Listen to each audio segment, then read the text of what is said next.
Rising from the depths of Lake Erie comes Cedar Point's latest thrill machine, Sirens Curse, North America's tallest, fastest, and longest tilt coaster. Just when we thought that we just weren't spoiled enough, even after Top Thrill 2 in 2024, which admittedly wasn't a great season for it, we were blessed with another great attraction. Sirens Curse follows the legend of sirens once lurked beneath the waves of Lake Erie, luring sailors to their doom with hypnotic songs. Cedar Point has resurrected that haunting myth in steel and sound, casting riders into the grip with an ancient curse. As you ascend up the 160-foot tower, which is kind of designed like a worn-out shipping crane, eerie melodies start echoing through the onboard audio, and then with a sudden 90-degree tilt, you are plunged into a chaotic ride with barrel rolls, airtime, and an awesome triple down and underground elements. Once you walk into the park, when you hit the corkscrews inversion, you're going to head left towards Iron Dragon, and right across from Iron Dragon, you're going to see that awesome new tilting tower standing 160 feet up in the air. Can't miss it. It is a great sight line.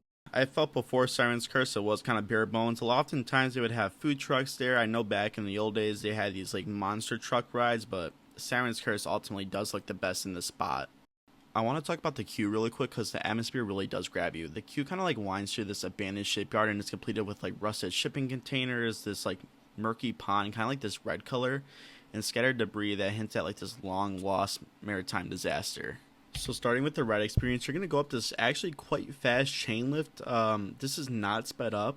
I'm going to guess you go around 10-11 miles per hour, but you are up there within seconds, it feels like. Also, when going up the lift, you can hear the sirens, like their hums and their singing, luring you up to the top of that tilt track. You take a small turn and you head up to that tilt track nice and slow, and then in the front row, this is an amazing experience. Not seeing anything in front of you is something truly breathtaking and awesome and exciting, and I just kind of love that sense of dangerousness and like you don't know what's going to happen. But next thing you know, you lock into place and you start tilting 90 degrees down. And I will say there is a big difference between the first row and the back row. First row kind of feels like you're inverting on yourself when the tilt happens, and in the back row it kind of feels more of like a lift up. I don't really truly know how to explain it, but trust me guys, two different experiences. Recommend both the front and the back. You tilt there for a second, and then one of the sirens calls, prepare for your doom, and then boom, you start falling. And this is a phenomenal drop. I wasn't sure how I was going to feel about it since you're at the standstill, but trust me guys, this is an amazing drop. You then go into this awesome ejector hill, which I think is best in the front because of how much you get thrown out your seat, and you kind of dive into yourself, which is also a really cool experience. After that, you get thrown into this loaded around barrel roll that kind of starts off lower and ends up a little higher than it was, so it's rising, and this is an awesome barrel roll. You go through it super fast and it's super whippy. After that, you twist up into this really cool triple down that is not like any other triple down I believe any coaster has done before. Starting at the highest point, you take a rapid twist going from right to left. After that, you drop a bit and take this immediate bang, twisting you 90 degrees to your side. And this is kind of like a super tight wave turn in terms of how it feels for the airtime it gives.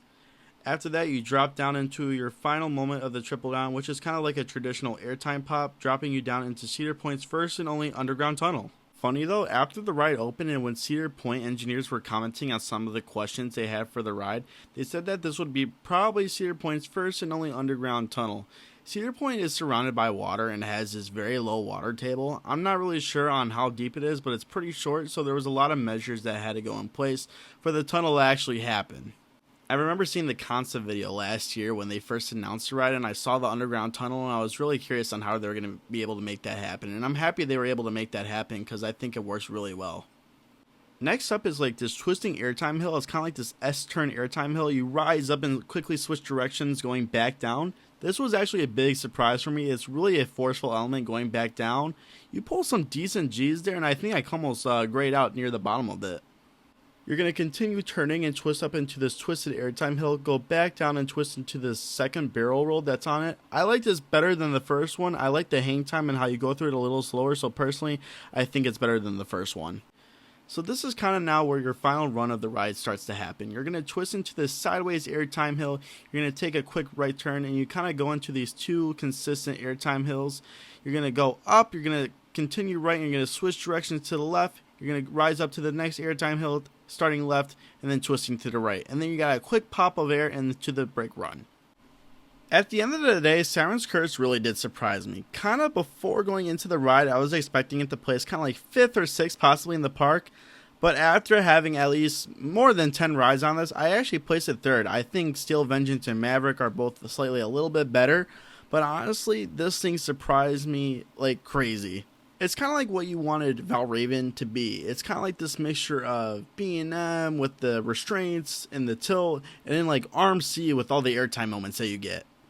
And I know I just kind of compared it with B&M with the restraints, but these are at least 10 times better than the B&M vest restraints. The B&M vest restraints really do tighten on you, but the Vekoma vest kind of can retract. You kind of notice that there's like two seatbelts behind on the vest, and those can go back and forth, and it kind of helps you out with the tilt as well, because with the tilt, all that force is kind of being put on you to move forward with the sense of gravity, and that vest really does actually help.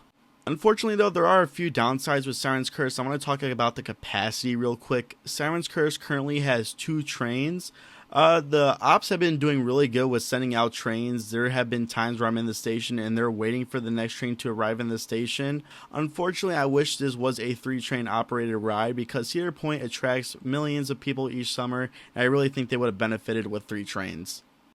One last thing before I let you guys go, you guys have to ride Sirens Curse at night or just watch it. It is visibly stunning.